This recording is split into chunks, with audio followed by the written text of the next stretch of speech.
മെസ്സിയെയും ലോകകപ്പ് നേടിയ അർജന്റീന ടീമിനെയും കേരളത്തിലെത്തിക്കാനുള്ള കരാർ പുറത്തുവിട്ട റിപ്പോർട്ട്. അർജന്റീന ഫുട്ബോൾ അസോസിയേഷൻ ഭാരവാഹികളും റിപ്പോർട്ടർ ബ്രോഡ്കാസ്റ്റിംഗ് കോർപ്പറേഷൻ MD-യും തമ്മിൽ 24-ൽ ഒപ്പുവെച്ച കരാറിന്റെ രേഖകളാണ് പുറത്തുവിട്ടത്. കായിക വകുപ്പ് സെക്രട്ടറിയുടെ റിപ്പോർട്ട് തെറ്റെന്നും മാധ്യമവാർത്തകൾ വ്യാജമെന്നും തെളിയിക്കുന്നതാണ് രേഖകൾ.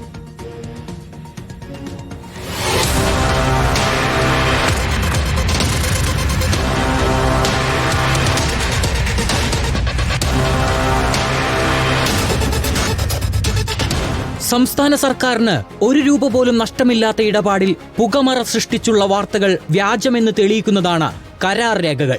AFA president Claudio Fabian ടാപ്പിയോയും general secretary Victor Blanco റോഡ്രിഗസും reporter MD Anto അഗസ്റ്റിനുമാണ് കരാറിൽ ഒപ്പിട്ടത്. കായിക വകുപ്പിന്റെ അനുമതിയോടെയാണ് കരാർ ഒപ്പിട്ടത്. അന്താരാഷ്ട്ര സൗഹൃദ മത്സരത്തിന് കേരളത്തിലെത്തുമെന്ന് കരാറിൽ വ്യക്തമാക്കുന്നു. മെസ്സി ഉൾപ്പെടുന്ന ഖത്തർ ലോകകപ്പ് ജയിച്ച ടീം എത്തുമെന്നും കരാറിലുണ്ട്. ഫിഫ റാങ്കിങ്ങിൽ ആദ്യ 50-നുള്ളിലുള്ളവരാകണം എതിരാളികൾ.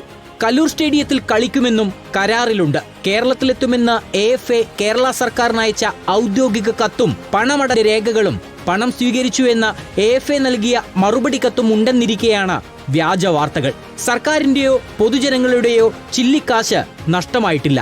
AFAയ്ക്ക് പണം നൽകിയത് നടപടിക്രമങ്ങളെല്ലാം പാലിച്ചാണെന്നും RBI അനുമതിയോടെ പൊതുമേഖലാ ബാങ്കായ SBI വഴിയാണ് പണമടച്ചത് എന്നും രേഖകൾ പുറത്തുവിട്ടുകൊണ്ട് റിപ്പോർട്ടർ MD ആന്റോ അഗസ്റ്റിൻ വ്യക്തമാക്കി.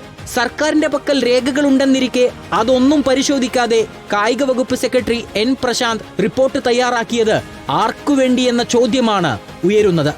News desk reporter.